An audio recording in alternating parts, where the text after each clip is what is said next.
Muito boa noite a todos, nossa saudação aí, em tempos de pandemia, imaginamos todos mais ainda em casa. Nós estamos aqui com o programa Painel em nome da Unimed Erechim. Unimed, cuidar de você, esse é o plano. E Sicredi, traga sua poupança para Sicredi e veja como é mais negócio poupar aqui. Sicredi, gente que coopera, cresce. Bom, não é só a pandemia que vai tomar o nosso tempo nesse período todo aí. Esse é um ano também atípico em termos eleitorais, em termos políticos.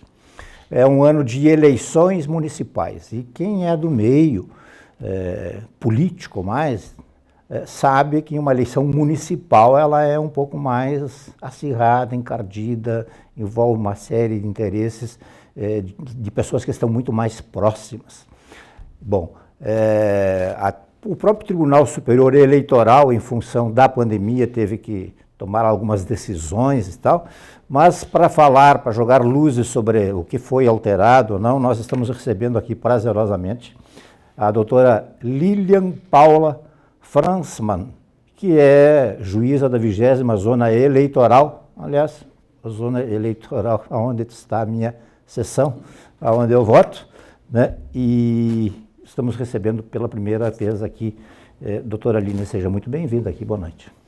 Muito obrigada, boa noite, eu agradeço o seu convite, o convite aqui da TV Erechim. É de interesse da Justiça Eleitoral utilizar esses espaços, né, para que a população comece a receber as informações a respeito desse ano eleitoral, que, como o senhor colocou aqui, é um ano eleitoral atípico, né? A gente sabe que a pandemia ela não vai acabar da noite para o dia, então a gente não tem como dizer, olha, agora no dia da eleição não teremos mais pandemia, né? A gente sabe que a gente vai ter que fazer uma eleição durante uma pandemia. Então é um desafio, o Tribunal Superior Eleitoral vem emitindo algumas resoluções, mas a gente ainda está trabalhando para saber como exatamente vai acontecer essa eleição completamente atípica, né? Bom, vocês, me permitem tratar assim, já devem ter recebido, vocês da Justiça Eleitoral, né, já devem ter recebido as novas regras, alterações, prazos, enfim. Agora, também não dá para cravar definitivamente que isso seja definitivo, porque acho que nós estamos diante de uma coisa, até agora, pelo menos totalmente desconhecida. Verdade. Nós tivemos, né, como é de conhecimento público, né, algumas alterações decorrentes de uma emenda constitucional que foi aprovada agora no dia 1º de julho e que alterou a data das eleições, né? Aqui na nossa região a gente vai falar num turno só, né? Nós não temos 2 turnos, então a maior alteração que nós tivemos é a alteração da data do pleito mesmo, que seria no dia 4 de outubro e agora vai acontecer no dia 15 de novembro. Nós tivemos uma prorrogação dessa data com o objetivo justamente de tentar pegar um período onde a pandemia esteja um pouco mais amenizada, quem sabe, essa é a ideia. E alterando a data do dia das eleições, por consequência, a gente também teve algumas alterações no calendário eleitoral. Alguns prazos foram alterados. Como exemplo aqui a gente pode citar a questão... Citar os mais importantes. Isso, alguns prazos, né, mais importantes foram alterados, como por exemplo a questão da escolha dos candidatos. As convenções partidárias, que nós chamamos, elas mudaram de prazo e agora os partidos têm de 31 de agosto até 16 de setembro para fazer a escolha dos seus candidatos.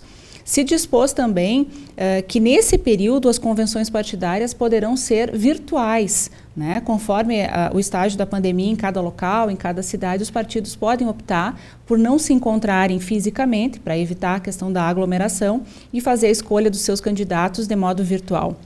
Tivemos também a alteração da data final para o registro das candidaturas, já que se alterou a data da escolha dos candidatos, o prazo final para registro das candidaturas vai ser dia 26 de setembro. E no dia 26 de setembro, então, a gente também tem início o período da propaganda eleitoral. Então, a gente pode dizer que a campanha eleitoral mesmo, ela tem início em 26 de setembro. Então, ela atrasou, né? Todos os prazos atrasaram, quase em 45 dias, em razão da prorrogação do turno eleitoral, do pleito eleitoral. O nosso horário eleitoral gratuito também, né, na televisão e no rádio, vai iniciar em 27 de setembro, também mais tarde. A eleição vai ser dia 15 de novembro. O período de prestação de contas de campanha ficou para 15 de dezembro, um mês depois das eleições, o prazo final. E a diplomação dos candidatos se manteve até o dia 18 de dezembro. Então, antes já seria, então tentou se manter para quê? Para que aconteça dentro desse ano, para que então no dia 1º de janeiro os eleitos possam assumir os seus postos, né? A posse, enfim, sairia na data que sempre foi. Exatamente, assim como a diplomação dos candidatos dia 18 de dezembro. Então, o que a gente tem, o panorama é esse, né, uma emenda constitucional, e a gente espera que isso efetivamente se consiga manter. A Justiça Eleitoral está trabalhando para que essas datas sejam respeitadas. A gente ainda tem algumas situações que não foram definidas. Por exemplo, a Justiça Eleitoral sempre costuma fazer reuniões, né, prévias com os partidos políticos, com os contadores dos partidos, com os advogados, para esclarecer as questões relativas principalmente a registro de candidaturas, prestação de contas, que cada vez tem ficado mais exigente, né, e exige uma atenção especial dos candidatos, e sobre propaganda eleitoral. Eu, particularmente, como juiz eleitoral, já trabalhei em algumas eleições anteriormente em outros municípios.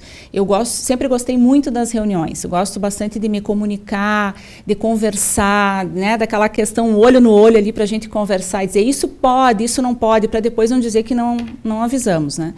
E a gente ainda está naquela expectativa de como é que a gente vai fazer isso exatamente, né? Eu gostaria de poder fazer a reunião física, né? Com os cuidados, com o distanciamento, talvez parcelar as reuniões. Ela poderia ser quando? Elas precisariam ser antes do início das convenções partidárias. Por quê? Porque a gente quer, ou seja, antes do final de agosto, porque a gente quer levar... Antes do início da convenção. Exatamente, porque a gente quer orientar os partidos a respeito do registro de candidatura, que é uma série de documentações. A gente precisa orientar sobre a prestação de contas, né? A gente precisa falar de propaganda eleitoral, a gente não vai fazer uma reunião para cada coisa. Então, a ideia é a gente se encontrar. Se vai ser possível ou não, ainda está sendo estudado.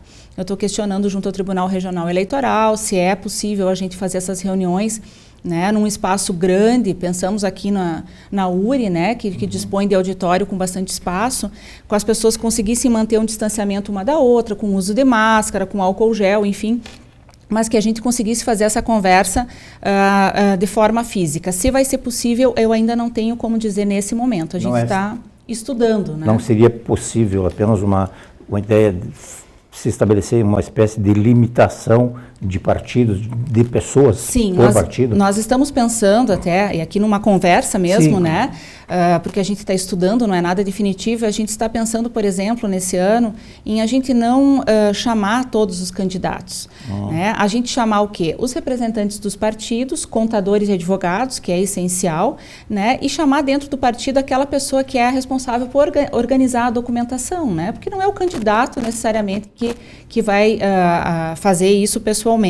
Então, a gente tem estudado em fazer com um número menor de pessoas, mas estamos buscando viabilizar, fazer esse encontro, porque a gente sabe que é muito importante para esclarecer dúvidas, né, a respeito de modificações na legislação, enfim. Não há necessidade de aparecer cada candidato a vereador e tal, como de repente. Quero ver como é. Exatamente. Esse ano a gente não vai ter essa possibilidade. Né? Então, se a gente conseguir fazer uma reunião física, presencial, essa reunião vai contar com os representantes dos partidos políticos, advogados e contadores, mas não vai ser possível aquela reunião com todos os candidatos a todos os cargos. Muito por curiosidade até. Exatamente. Aí, aqueles representantes dos partidos vão ficar encarregados de transferir informação para os candidatos. Sem dúvida nenhuma. Ok, nós estamos conversando prazerosamente hoje aqui com a doutora Lilian Paula Frantzmann, juíza da 20ª Zona Eleitoral, localizada aqui em parte do município da cidade de Erechim, ou do município. Doutora, vamos falar um pouquinho então sobre a estrutura da 20ª Zona Eleitoral. Lembrando para os mais antigos, né, eu peguei esse tempo aí, eu já estou passado, né, quando que nós tínhamos apenas a 20ª Zona aqui em Erechim, 14 municípios, eu me lembro, quando trabalhava para os veículos, um veículo lá de Porto Alegre, que nós éramos a maior zona eleitoral do estado em número de municípios. né? E agora isso houve uma divisão, né? Exato. Como é que ficou mesmo? Exatamente. A gente tem uma divisão aqui, nós temos então a 20ª zona eleitoral e a 148, né? Então são 2 juízes eleitorais, o cartório eleitoral, os 2 cartórios eleitorais funcionam no mesmo espaço físico, né? Mas são 2 cartórios eleitorais, 2 chefes de cartórios, né? O dobro de funcionários. E a 20ª zona eleitoral, que eu assumi agora no dia 1º de julho, né? Com a ida do Dr. Juliano, que estava atuando na 20ª para Passo Fundo, né? Ele se promoveu para Passo Fundo. Então, acabei assumindo no meio do ano, né, no dia 1º de julho, a 20ª zona eleitoral. Nesse ano, porque as competências se alternam, cada eleição alterna a competência, mas esse ano a competência da 20ª é na prestação de contas e a propaganda eleitoral. Além, isso referente à metade do município de Erechim, né, a outra metade daí é com a 148, mas prestação de contas e propaganda eleitoral é de todo Erechim, né, que nós vamos trabalhar, e também nós temos competência sobre os seguintes municípios, aí a competência integral, registro de candidatura, propaganda eleitoral, tudo. Aratiba, Itatiba do Sul, Mariano Moro, Barra do Rio Azul, Três Arroios e Severiano de Almeida. Então, eu trabalho com metade de Erechim, propaganda eleitoral, prestação de contas e esses 6 municípios, né? Então, nós temos um total, na 20ª, de 169 sessões eleitorais, atualmente, né? Em torno de 35 mil eleitores, e mais os eleitores dos municípios, né, do interior. Então, é um número bastante expressivo. Ainda que tenha se dividido, né, nós tenhamos agora 2 zonas eleitorais, ainda assim, considerando os outros municípios, as outras zonas eleitorais do estado do Rio Grande do Sul, aqui é um trabalho bastante considerável.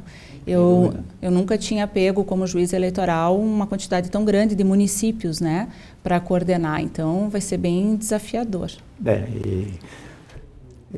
Sem querer ensinar absolutamente ninguém, longe disso, né? Mas como jornalista já antigo, já que eu participo, cada municípiozinho desses tem as suas peculiaridades, a sua realidade, os seus interesses, os seus problemas, né?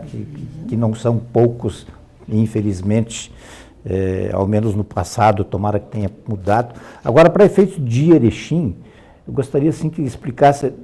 Quem vem do Colosso da Lagoa, digamos, pela 7 de setembro, pela Maurício Cardoso, no sentido bairro, centro, do lado direito é a 20ª zona, é isso? Exatamente, exatamente.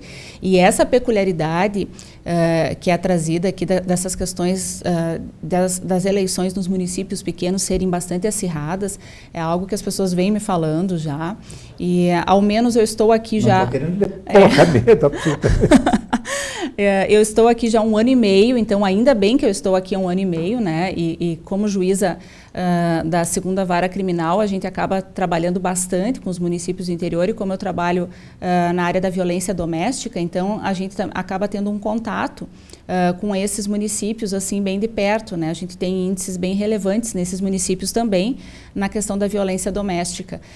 Então, a gente sabe que as eleições municipais nesses municípios são bastante quentes, né? Então, a ideia nossa é que a gente consiga prestar bastante informação para que, daqui a pouco, nesse acirramento, né, que é um acirramento que acontece, enfim, né, faz parte da democracia, né, mas que a gente consiga esclarecer o que pode e o que não pode, para daqui a pouco as pessoas não ultrapassarem os limites e precisarem responder, né, por isso. Infelizmente, parece que quanto o município menor parece que mais situações conflitantes acabam se estabelecendo, enfim, tomara que, quero ser positivista no sentido de que isso tenha evoluído para melhor. Me permita rapidamente, eu me lembro que quando o voto ainda era no papel, a gente fez uma cobertura lá no ginásio do SESI, né, e acabou saindo pela Justiça Eleitoral, num município, que eu não vou dar o nome aqui, porque a vitória do partido tal, né? Então houve aquela natural, né, euforia e tal, e depois foi feito um pedido de recontagem e tal, e a coisa mudou para o outro. Na época, eu me lembro que foi gente parar no Hospital Santa Terezinha, no dia da comemoração e desfile e tal, esses desafios, assim, Agora, em termos de estrutura, o que dá para se dizer da 20ª Zona? Assim, quanto a pessoal, quanto a material, quanto a veículos, equipamentos, enfim? Aqui nós temos uma boa estrutura, né? Nós temos uma boa estrutura de pessoal, o pessoal está trabalhando já. E isso eu acho que é importante a gente explicar também, porque assim como muitos órgãos públicos, o atendimento externo, por enquanto, não está acontecendo. Então, aqui no cartório eleitoral, as portas não estão abertas, mas os servidores estão trabalhando bastante, porque agora já se começa a preparação das urnas, os testes com urnas, a questão da convocação dos mesários, né, que nós vamos precisar esse ano que também ocorra na forma eletrônica, na sua maior parte. Então, é todo um preparo que já está sendo feito. E, concomitantemente, nós estamos fazendo a análise das prestações de contas dos partidos políticos relativo ao exercício de 2019, que o prazo para a entrega das prestações de contas dos partidos políticos foi no final de junho, e esse prazo se manteve. Então, nós recebemos todas as prestações de contas e também estamos analisando. Então, os funcionários estão trabalhando bastante, né? É um trabalho bastante extenuante e vai ser cada vez mais, né?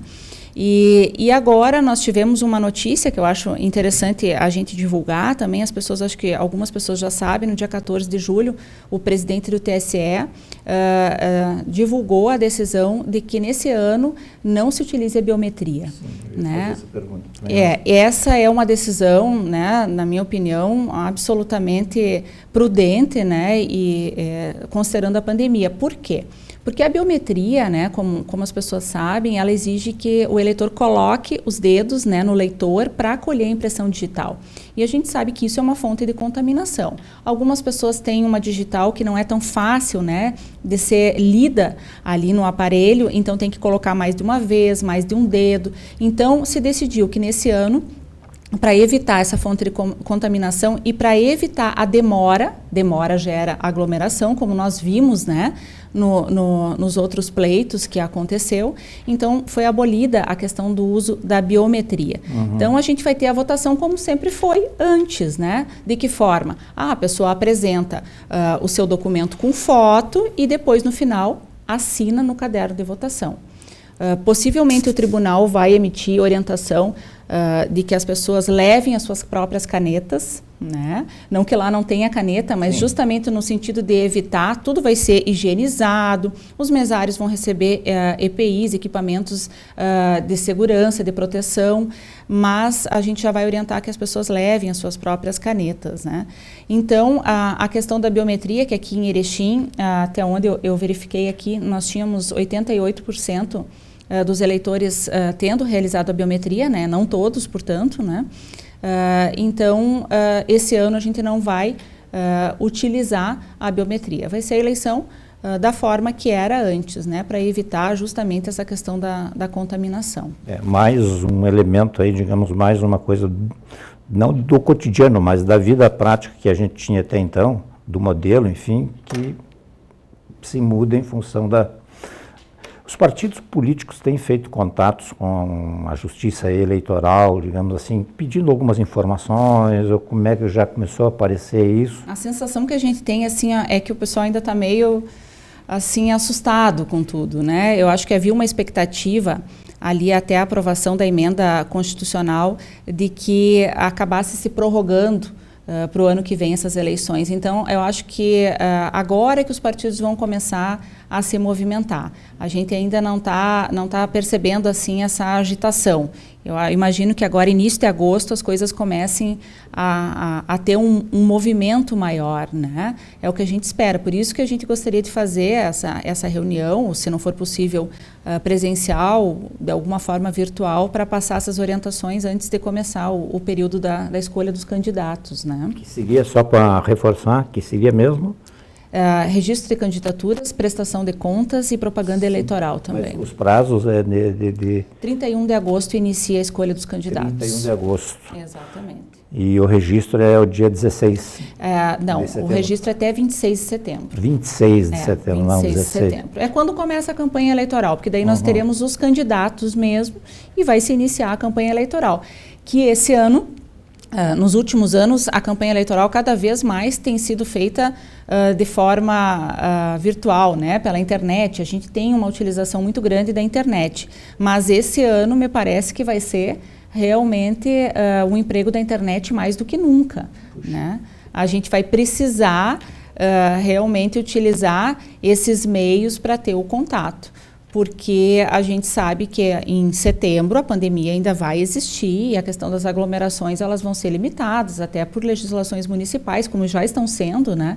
Então a gente vai ter uma campanha eleitoral via internet, me parece que bem forte. Uhum. Como é que a Justiça Eleitoral pretende, digamos, trabalhar dentro desse panorama aí, vamos considerar que ele se mantenha, tomara que não, para melhor, digamos, com os mesários, com o seu pessoal, porque de repente nós temos mesários ali em Três Arroios, mesários lá em Mariano Moro, em Aratiba, que não estão tão disponíveis para vir aqui, enfim. Não, com os mesários a gente tem uma estratégia diversa.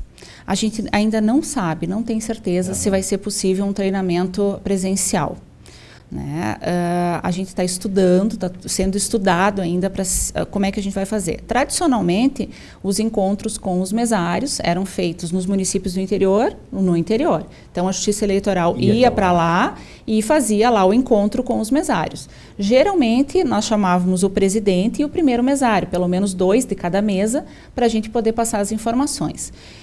Esse ano, seguramente, me parece que chamar 2 não dá. Se a gente conseguir fazer a reunião presencial, a gente pretende sim ir para os municípios, pretendo ir junto, né? Mas 1 por mesa. Chamar só o presidente de cada mesa e o presidente vai ter que repassar a informação. Isso se a gente conseguir realizar presencial. A gente não sabe se vai vir alguma orientação para que isso seja feito de forma virtual, por exemplo, né?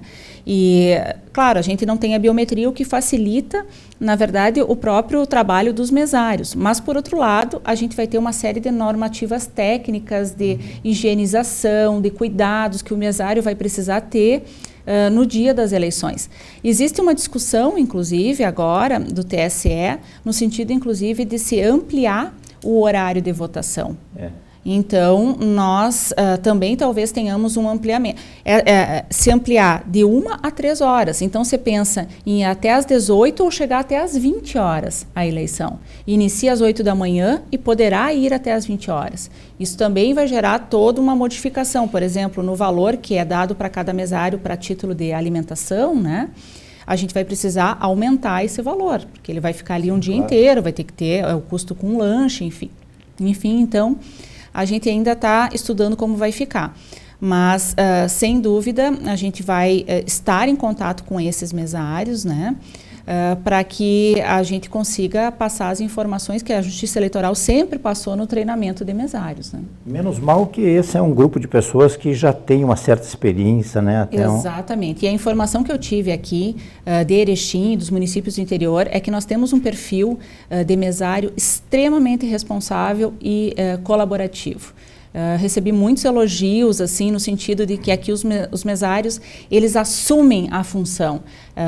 É um destaque aqui nessa região, essa responsabilidade que os mesários têm, esse compromisso com a cidadania, de que eles precisam exercer o seu trabalho da melhor forma possível. Então, a gente conta mais do que nunca com o trabalho dos mesários, né? Bom, nós vamos conversar mais vezes, se possível, até o pleito, vai depender da sua disponibilidade, né? Eu gostei muito de conversar aqui. Eu gostaria de saber um pouquinho mais sobre a Lilian. A doutora Lilian é juíza desde quando?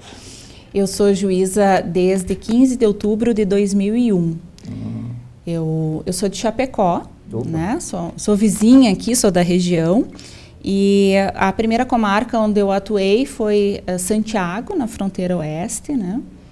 E depois trabalhei em Jaguari, que é próximo, Santa Maria, Alegrete. Então, voltei aqui para perto da... Vou fazer uma pergunta meio extemporânea aqui. Ouviu falar em Alair Almeida? Não conheço. Depois, bom, não, ele foi meu colega no Correio do Povo, foi correspondente em Alegrete. Conheço, durante muitos com certeza, anos. Dei entrevista para ele. Sim, eu fiquei imaginando. Correio do Povo. Lá eu atuava junto ao presídio, então a gente tinha algumas situações de rebelião, inclusive em algumas situações de rebelião ele esteve lá presente, entrevistando e conversando. A gente fazia de tudo, né? Eleições, enchente, presídio. Nesses anos assim que eu trabalhei como juíza, eu trabalhei em áreas diversas, né? E na Justiça Eleitoral, trabalhando como juíza eleitoral, trabalhei a primeira vez numa eleição municipal em Santiago. Santiago também com alguns municípios, 4 municípios mais Santiago, então eram 5 municípios com eleições municipais bem acirradas. Lá nós temos Itacurubi, Capão do Cipó, Unistalda, uns locais também bem acirrados. E depois atuei numa eleição em Jaguari e em Alegrete atuei na eleição municipal e na eleição geral também, né? A política é assim mesmo, porque né, depois que o cara toma posse, a pessoa toma posse, passa um determinado tempo, se queixa muito, falta isso, falta aquilo, não tem dinheiro, não sei o quê. Mas, na verdade, na hora de aspirar, será que eu vou, não vou, né? Aí aparece muita gente interessada com soluções, enfim. Eu agradeço mais uma vez, foi um prazer recebê-la aqui. Muito obrigado pelas informações que passaste. Tem alguma coisa que gostaria de ressaltar mais ou não? Eu acho que só para finalizar, é importante a gente lembrar assim, que a eleição é um processo democrático, então as pessoas podem expressar suas opiniões, suas ideias, de forma respeitosa, sem ofender outras pessoas, porque daí ultrapassa aquele limite da democracia, né? E lembrar que acho que o que tem de mais terrível para um processo democrático é a corrupção eleitoral. Né? Então, a compra e venda de votos é algo que a Justiça Eleitoral insiste em combater, né? E eu tenho esse perfil também, e lembrar que a corrupção eleitoral só existe porque tem 2 pessoas envolvidas, né? A que compra e a que vende o seu voto. Então, lembrar os eleitores que o voto ele não deve ser vendido, é um direito que demorou a ser conquistado e que a corrupção eleitoral é crime. Sem dúvida. Mais uma vez, obrigado, uma boa sorte e cumprimentos por ter assumido aí, né, esse desafio, mais uma vez aqui, mas faz parte, né? Nós vamos aos comerciais e depois nós vamos falar com o secretário de Desenvolvimento Econômico do município de Erechim e já voltamos. Superar este momento, em que o mundo une esforços pelo bem de todos, em que estar distante das pessoas é a maior demonstração de amor, em que o cuidado nunca se fez tão necessário. A saúde tem sido a prioridade. Para nós, ela sempre foi. Somos uma cooperativa de médicos e nos unimos porque temos comprometimento com a vida. Eu busco usar sempre a empatia. Eu me sinto bem, né, em poder ajudar, em saber que a cada dia eu dou o meu melhor. Para mim é mais do que um trabalho, é um propósito, uma missão. Nossa relação com os pacientes, né, sempre foi de doação e esse momento mais ainda. Ela segurou na nossa mão e aí ela falou, eu achava que eu estava sozinha, mas vocês estavam comigo. Então isso foi muito importante para a equipe, né, saber que ela entendeu esse acolhimento. Quando a gente fala assim, ó, o senhor está de alta, ele vibra de uma forma que não tem explicação. Não há como não se sensibilizar diante de histórias e de olhares que depositam em nós tanta confiança. A palavra confiança ganhou um peso muito importante porque a relação médico-paciente ou médico-familiar, ela está tendo que ser a base do telefonema, a base da chamada de vídeo. Cuidamos de mais de 18 milhões de pessoas para que elas possam viver mais e melhor. Essa é a nossa vocação. É o nosso jeito de cuidar. Superar este momento juntos. Esse é o plano. Unimed. A gente conhece a força da cooperação há muito tempo. E agora, só ela é capaz de derrotar o coronavírus. É hora de ser próximo ficando distante, de estar ao lado, mesmo de longe. Por isso, fique em casa o máximo que puder. Lave bem as mãos e use elas para falar com a gente pelo telefone, internet banking ou aplicativo. E se nossas agências estiverem fechadas, lembre que a nossa parceria está sempre aberta. Porque gente que coopera, cuida.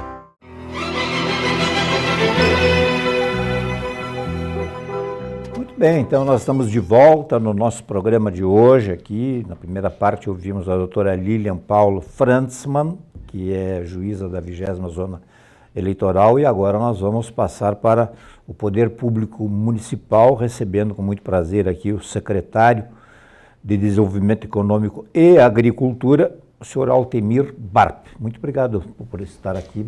Boa noite. Muito obrigado hoje por ter nos convidado novamente, para nós hoje poder chegar aqui e falar sobre as secretarias, no qual a gente tem as duas pastas. Eu agradeço a todos que estão nos prestigiando aí na audiência, ouvindo nós e vendo nós pela TV Erechim. Está muito difícil de jogar na ponta direita e na ponta esquerda. Não, acredito hoje assim que desde que eu assumi a secretaria 2018, em janeiro de 2018 de Agricultura, a gente sempre conseguiu montar as equipes e trabalhar com tranquilidade. Eu tenho as pessoas, meus diretores, pessoas que somos colegas de trabalho, no qual nós traçamos o que vamos fazer na semana e demos sequência. Durante a semana também eu vou para as duas secretarias, pela manhã vou na Agricultura, que é a primeira que vai a campo, que é a primeira que sai com os trabalhos que são destinados lá no interior, que são as estradas, que são os serviços de campo, que tem que sair cedo para que a gente consiga aproveitar o dia. Então lá a gente troca ideias e a gente dá-lhe o que pode no dia. E durante algumas vezes por semana também eu saio a campo com o meu diretor, que cuida das duas secretarias, que é a parte mais da infraestrutura, e a gente vai ver todas as obras, acompanhar, fala com todos os funcionários, fala com as pessoas lá no interior, para ver a satisfação e a qualidade das obras que estão sendo feitas. E volta para aí, para a Secretaria de Desenvolvimento, onde é uma secretaria que exige bastante, porque aí tem as empresas, aí nós temos MEI, microcrédito, nós temos o Alvará, nós temos a Junta, nós temos uma coisa muito grande, a Secretaria de Desenvolvimento Econômico, mas com uma equipe que eu diria maravilhosa, que eu sou grato, sempre digo, sou muito grato quando digo que tem o Desenvolvimento Econômico, que é uma secretaria muito boa de ser tocada. Muita procura pelo MEI? Bastante. E olha, hoje eu te diria que a procura pelo MEI é muito grande. O que é MEI mesmo? O MEI para aquele pequeno empreendedor, microempresário bem pequenininho. Então é uma empresa muito pequena que você foi demitido lá de uma empresa e você abre um negócio para ti. Um pintor, você abre lá abrir uma porta para você fazer alguma coisa para você. E fica legalizado. Fica legalizado, no qual você tem direito também, você paga uma taxa anual e você tem direito, inclusive, se um dia você machucar, de você ficar encostado pelo INSS e tudo mais. Mas é assim, ó, o MEI, ele tem abrido muito grande. Hoje nós temos 3.000 e poucos MEIs aí. Nesse mandato, eu acredito que 2017, primeiro 2017 e até agora, nós estamos mais de 3.500 MEIs. Abertos. Então, uma tenda de 70, 80 pessoas por dia na questão MEI. É muito procurado, mesmo que o MEI você pode abrir de casa, a empresa, você pode administrá-lo de casa, mas é uma figura muito importante dentro da secretaria. Sem dúvida nenhuma. Muita gente tem me perguntado, a gente trabalha na imprensa, e então é natural que as pessoas acham que a gente acha que sabe mais do que os outros. Tu tem mais informações, enfim. O que está sendo construído, aliás, já está em construção ali ao lado da feira do produtor, estou me referindo ali à feira do produtor do centro. Né? Mercado Público e feira do produtor do centro. Foi uma ideia que a gente teve lá no passado e a gente falou com o prefeito acatou essa ideia, é uma ideia maravilhosa. É uma construção que vai ser feita ali, uma cobertura multiuso. Por quê? Porque tem um espaço lá que é do município, nós temos a Feira do Produtor, já que é um sucesso, dá para se dizer que é um sucesso, mesmo que eu sei que tem algumas coisas para ser feitas, como a reforma dela que vai ser feito. Eu estou ajustando um termo no qual quem vai fazer essa reforma vai ser os próprios produtores. Os próprios produtores vão investir mais de R$500 mil lá, aonde que eles vão se pagar a própria luz, todas as despesas vai ser por parte deles. Água, luz, toda essa questão. A ampliação também vai ser por parte deles, e sendo que vai ser ampliada para mais 32 feirantes. Veja bem hoje, são 32 feirantes no mesmo local, mas ela vai ser maior. Ela vai ser puxada para frente, vai se trocar banheiros, vai se fazer uma reforma realmente do local, onde que tenha a qualidade da higienização, torneiras a cada feirante que está lá, mas vai entrar 32 pessoas. Esta é a forma que a gente está administrando, juntamente com o presidente, lá o Cantile, e toda a equipe deles. Eles concordaram, eles vão investir mais de R$500 mil nessa feira. Sendo do que esses 32 vão entrar lá também para trabalhar, que vamos oportunizar mais pessoas que é do nosso município. O senhor fala 32 bancas ali. Bancas que vai ter a mais nessa feira, que é muito importante. E o sistema já lá do mercado público, já também a gente colocou também lá, como as despesas até das reformas, pintura que já foram feitas, desde que eu entrei, o município já não colocou mais dinheiro. Porque eu entendo o seguinte, que aquele local, as pessoas são 52 empresários que estão lá, eles teriam que pelo menos bancar água, luz e todas as despesas que tem lá dentro. O município simplesmente tem o local. Aluguel eles não pagam? Não pagam nada de aluguel. E foi melhorado muito após isso, porque eles colocaram internet, eles cuidaram. E eu sempre digo que lá são 52 famílias que vivem e eles precisam se preocupar realmente que lá seja um centro de atrativo, principalmente turístico, que as pessoas venham a Erechim, queiram conhecer o mercado público e o tratamento, a forma que vão tratar essas pessoas lá, tem que ser muita qualidade. E isso está se fazendo com qualidade. Mas voltando a essa obra aí, que está entre o mercado público e entre a feira. Sim. Não é a feira que vai ser ampliado para essa área aí? Não. Essa aí é um pavilhão multiuso que vai servir o quê? Para o município. O que eu entendo é o seguinte, ó, toda vez que você faz algo, vamos falar a feira do artesanato, você faz lá a feira da uva, a festa da uva. Nós fizemos várias questões aí que o município hoje tem que fazer contratações de barracas para se armar, colocar e no outro dia é retirado, que são valores altos, que são gastos. A gente sempre gasta no montagem 20, 30, 40, 50 mil reais. Feira do Livro. Feira do Livro, fala bem, a Feira do Livro, bem colocado. Eu fui patrono na passada da aí, feira, não. Me lembro que o município teve que alugar um local. E como alugou neste ano também para fazer, tem um local. Nós temos essa cobertura, ela é muito linda, elas têm o estilo do Castelinho, elas têm a entrada do pórtico da nossa cidade, ela tem os traços desse pavilhão. Mas ela é muito bonita, nós estamos em atraso por causa da pandemia, mas em 30, 35 dias a obra está entregue. É uma obra muito rápida. Então eles estão fazendo a parte de finalização agora, para que a estrutura, e depois a cobertura estaria pronta, a não ser depois fazer o asfalto parelho embaixo, deixar uma área bonita para que todo mundo possa usar aquele local. E é um lugar privilegiado, não sei se tu sabe hoje, mas atrás da feira do produtor, atrás do mercado público, atrás desse pavilhão multiuso, nós fizemos um estacionamento lá. Esse estacionamento hoje dá para pôr mais de 300 carros lá em cima. Do outro lado dos trilhos. Nós aproveitamos com uma licença que nós tivemos numa ainda que eu estive lá em Curitiba, na Rumo, eu e o Testa, e nós conseguimos essa liberação para nós usarmos isso e nós cascalhamos e colocamos brita. Um pátio maravilhoso, onde que... Não sabia disso, sinceramente. Então, a hora que você for para a feira, você pode estacionar lá atrás e você vai encontrar um pátio maravilhoso. Ele tem acesso depois para descer ali? Ele tem acesso, ele tem todos os acessos para sair, inclusive se o senhor quiser sair por aí. E como entrar no lado do pavilhão, também entrar até esse estacionamento e também descer pelas escadas. Ele tem acesso para os dois lados. Então, uma coisa que estava perdida dentro da nossa cidade, além de manter limpo, ele mantém esses locais, principalmente até para estacionamento diário das pessoas, para não acumular em frente o mercado público, em frente à feira, os caminhões ficam lá atrás.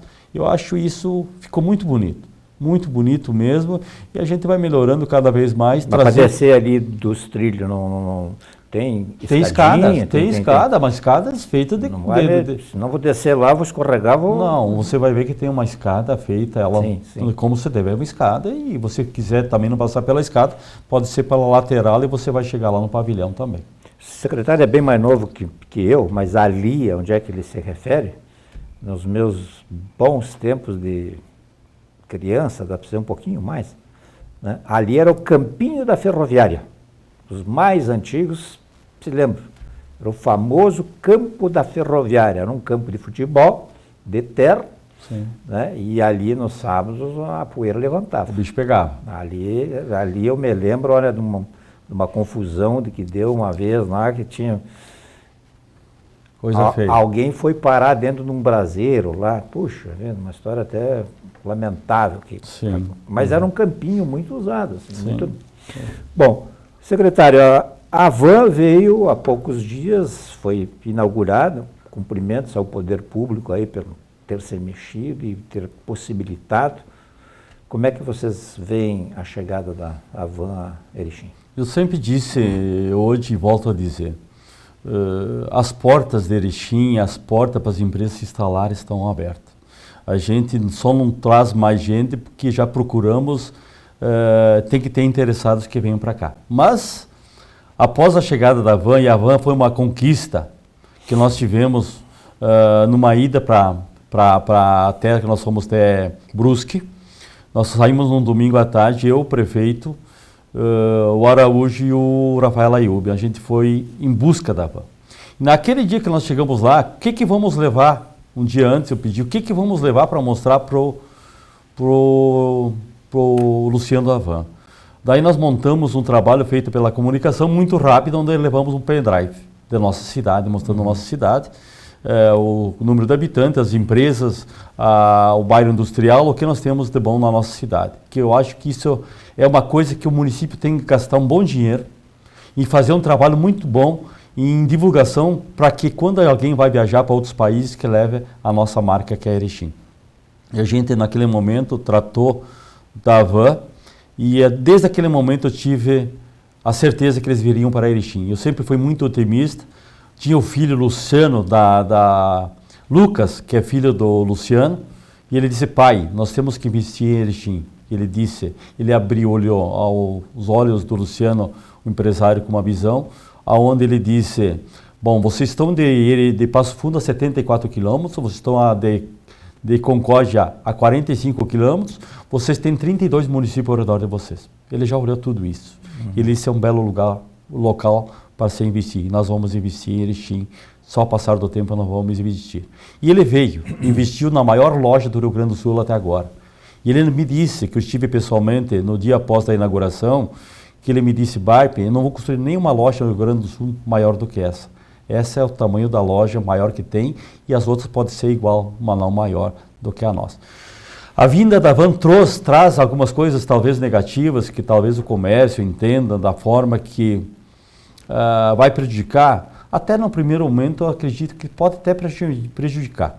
Mas Santa Catarina, Chapecó, nós tivemos contato, o antes e durante a van, depois da van. Hoje são 3 vans em Chapecó. E aonde se conseguiu lá as pessoas se reinventarem, as pessoas mudarem. E principalmente que trouxe para a nossa cidade, que era um desejo que eu tinha desde o início do governo, foi a abertura do horário livre para a nossa cidade. Essa abertura do horário livre para a nossa cidade, nunca mais Erechim vai ser o Erechim do passado. Porque nós vamos ter aqui no final de semana alguma coisa a mais para se fazer. Quem quiser trabalhar com o seu comércio, quem quiser abrir as portas, os mercados já vêm há um tempo abrindo as portas, que as primeiras vezes que o mercado foi aberto, o Sondinha de Erechim, bateu até a polícia lá, porque queriam que fechasse o comércio, mas hoje está aberto. Os domingos até às 10 horas da noite tem comércio que abre aí. E nós traz para Erechim, só falta um shopping. E o que nos traz mais a van para Erechim também, que ao redor da van tem muitas pessoas chegando, e eu sei, tenho conversado. Muitas pessoas chegando no entorno da van. Inclusive nós temos até shopping que estão procurando alguma coisa para você colocar um shopping em Erechim. Porque isso traz, o povo vai trazendo a região e faz com que a nossa cidade desperte e vamos crescendo todos ao mesmo tempo, fazer de Erechim uma grande cidade para todos os habitantes que vivem aqui, ter algo diferente no final de semana, para nós passar o final de semana também de uma forma diferente. É evidente que ninguém desconhece aqui a importância que as lojas comerciais estabelecidas há muitos anos têm, enfim, acho que cada um, acho que tem espaço para todos. Quantos empregos, mais ou menos, ali na Avans foram gerados? Eu tenho falado com políticos e tal, é um ano eleitoral, sim, e você fala muito na geração de emprego e renda. Sim. Geração, emprego e renda. Geração, emprego e renda. Né? Nem todos, enfim, te explicam exatamente como é que vão fazer, mas isso é outra coisa. O que mais ou menos deu para abrir de vagas ali? Na van, É isso. 130 vagas, segundo diretos aí que eles colocaram, e eles esperam até chegar ao final do ano em torno de 160 pessoas. Isso dito pelo Nilton da van e pelo Luciano da van, que eu estive no outro dia com eles. Conversei brevemente, mas consegui ir lá conversar com ele, a gente falar, e ele até agradeceu a gente por algumas coisas que nós beneficiamos ele. Nada disso, porque do município só o que ele quis foi o projeto. Ele não colocamos uma hora a máquina, não colocamos nada lá. Mas ele trouxe assim, ao redor daí, inclusive você sabe que vai sair mais um mercado, que era para sair um CD desse supermercado, e se transformou num mercado, um atacadão, que vai ser muito bonito, inclusive a planta dele também. Já tem outras pessoas procurando ao redor espaço para se montar algo também, mas pessoas de fora, com a visão empreendedora no nosso município. Nosso município, eu acredito que é uma das cidades, e já foi dito isso, melhores do Rio Grande do Sul para ser investido hoje. Nós estamos numa entrada, mesmo que somos divisa com Santa Catarina, talvez abandonada em parte pelo governo estadual, não por esse governo que está aqui, por todos aqui vendo uma visão. Porque nós estar perto de Santa Catarina, nós temos uma grande dificuldade, que os descontos de impostos no estado de Santa Catarina são menores do que aqui, mas as pessoas ainda acreditam aqui, em Erechim, e estão investindo. O atacadão é esse que eu vi conversas e tal, o senhor trouxe aqui, em que lugar mais ou menos ele é? É a primeira debaixo quem vem de Santa Catarina, o primeiro antes de chegar na van. Ele está encostado da van, que é a antiga Reunidas. Ah, sim. A antiga Reunidas, já está o pavilhão praticamente pronto, inaugura em dezembro. Aquela área tá... Aquela área lá. A Reunidas não está mais aí. Ela vendeu essa área, ela vendeu Reunidas toda... nem é da Reunidas mais, eu acho, né? Não, ele vendeu num leilão. Num leilão foi vendido... Também não sei aqui, não... Sim, ele vendeu num leilão, inclusive essa área que está o mercado agora, que vai ser colocado no mercado, foi adquirido por um empresário da nossa cidade, e essa parte atrás da van, que é uma parte que você olhar agora, tinha uns pinheirinhos americanos e foi tirado, essa área foi comprada por um outro empresário. São dois empresários que compraram... Aquela empresa ao lado, é aquela área ao lado da van, mas bem grande também. Secretário, vamos falar um pouquinho sobre um assunto já chato aí, está passando o tempo e tal, sobre o famoso Distrito Industrial Norte. Está lá, atravancado, vai, não vai? Sim. Essa é uma coisa que me incomoda, e sempre falei com o prefeito, a gente fala, que seria uma inovação que a gente está implantando, que não existe nenhum no Brasil, que é no sistema do município fazer em forma de doação esse terreno em troca da infraestrutura. Mas Dr. Kofi foi um dos que começou esse projeto junto comigo, ele que desenhou tudo, ele que trabalhou nesse projeto, ele que desenvolveu esse projeto, e ainda algumas coisas tem que se adaptar. Por quê?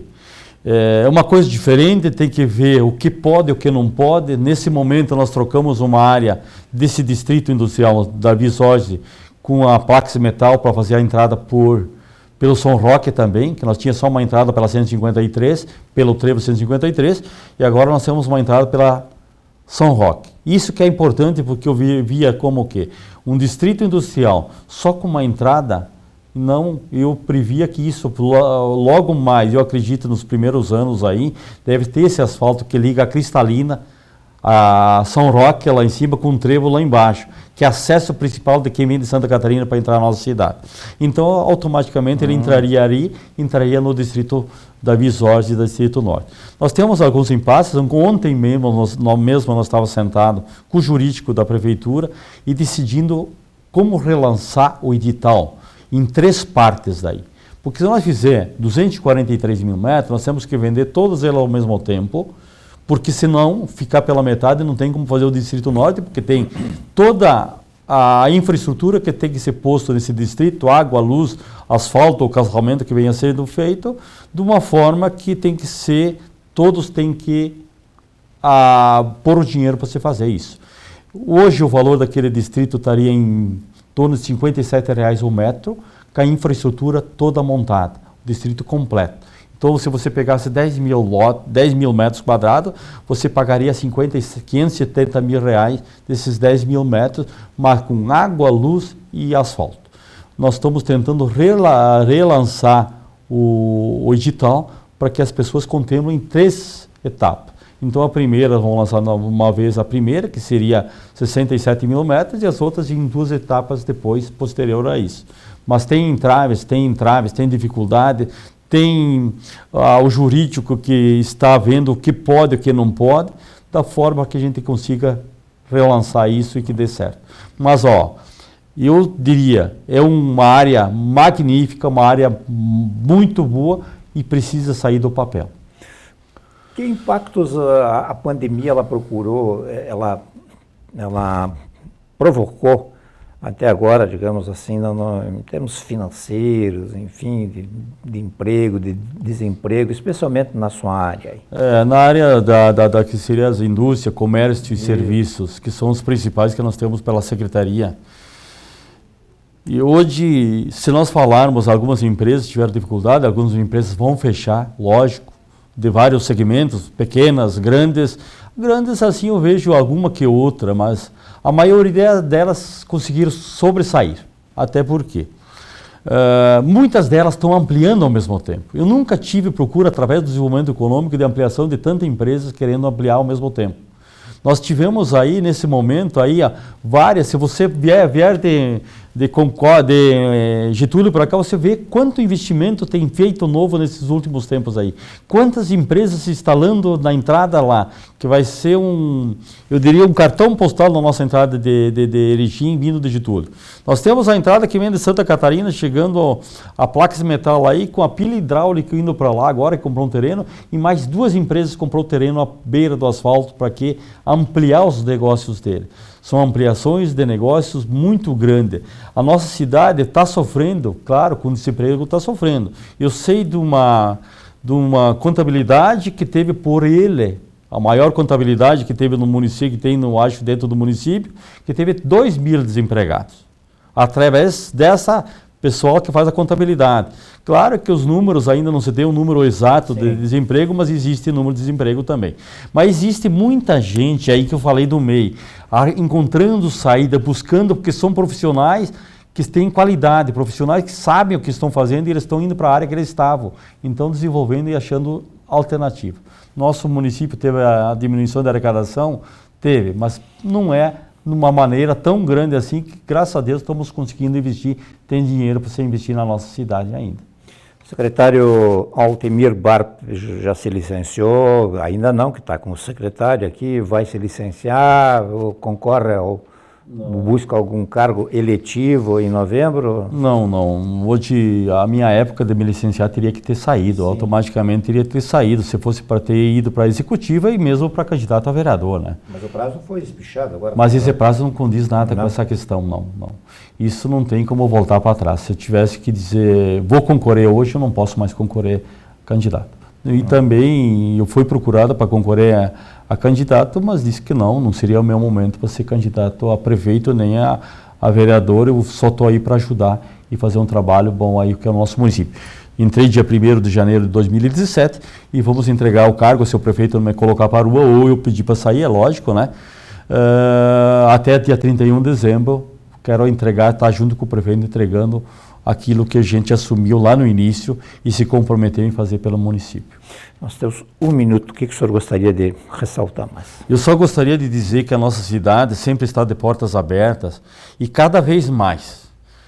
A minha área, que é a Secretaria de Desenvolvimento, ela já diz, nós precisamos acreditar no nosso comércio, nós temos que acreditar na nossa indústria e no nosso serviço, porque quem gera emprego são essas pessoas que geram o desenvolvimento da nossa cidade e principalmente geram renda, que esse dinheiro volte para o município para ser reinvestido novamente em asfalto, em educação, em saúde e também, principalmente, na questão a gente tem acompanhado muito e ajudado muito o desenvolvimento das empresas, que é com terraplenagem, com britagem, com cascalhamento e ajudando as empresas da melhor forma possível. Atendemos mais de 500 empresas nesse momento, até agora, durante esse nosso período.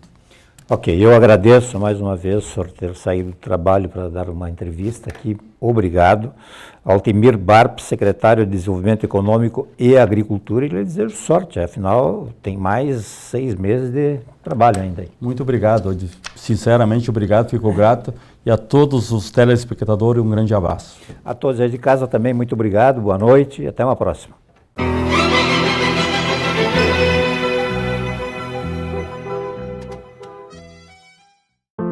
Superar este momento, em que o mundo une esforços pelo bem de todos, em que estar distante das pessoas é a maior demonstração de amor, em que o cuidado nunca se fez tão necessário. A saúde tem sido a prioridade. Para nós, ela sempre foi. Somos uma cooperativa de médicos e nos unimos porque temos comprometimento com a vida. Eu busco dar sempre a empatia. Eu me sinto bem em poder ajudar, em saber que a cada dia eu dou o meu melhor. Para mim é mais do que um trabalho, é um propósito, uma missão. Nossa relação com os pacientes, né, sempre foi de doação e esse momento mais ainda. Ela segurou na nossa mão e aí ela falou, eu achava que eu estava sozinha, mas vocês estavam comigo. Então isso foi muito importante para a equipe, né, saber que ela entendeu esse acolhimento. Quando a gente fala assim, ó, o senhor está de alta, ele vibra de uma forma que não tem explicação. Não há como não se sensibilizar diante de histórias e de olhares que depositam em nós tanta confiança. A palavra confiança ganhou um peso muito importante, porque a relação médico-paciente, ou médico-familiar, ela está tendo que ser a base do telefonema, a base da chamada de vídeo. Cuidamos de mais de 18 milhões de pessoas para que elas possam viver mais e melhor. Essa é a nossa vocação. É o nosso jeito de cuidar. Superar este momento juntos. Esse é o plano. Unimed. A gente conhece a força da cooperação há muito tempo. E agora, só ela é capaz de derrotar o coronavírus. É hora de ser próximo ficando distante, de estar ao lado, mesmo de longe. Por isso, fique em casa o máximo que puder. Lave bem as mãos e use elas para falar com a gente pelo telefone, internet banking ou aplicativo. E se nossas agências estiverem fechadas, lembre que a nossa parceria está sempre aberta. Porque gente que coopera, cuida.